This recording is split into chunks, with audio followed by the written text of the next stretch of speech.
Ilikuwa ni mwaka jana nilienda pale BSS.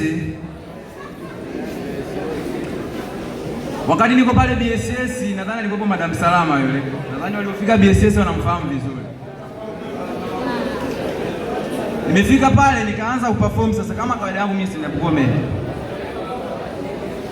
Nimeperform wewe. Sasa yani nikahisi kama nimeua vile. Sasa nilipomaliza nikasikia Madam Salama ananiambiaje, unatokea mkoa gani?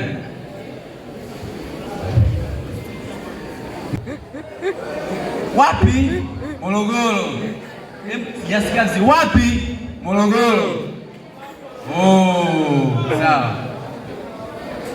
Basi akaniambia muone pale hospitali pale, akupe 50,000 ya kununua majembe mawili na 100,000 kununua mpunga ukafanye tu kilimo. Hauna taiti yote ile.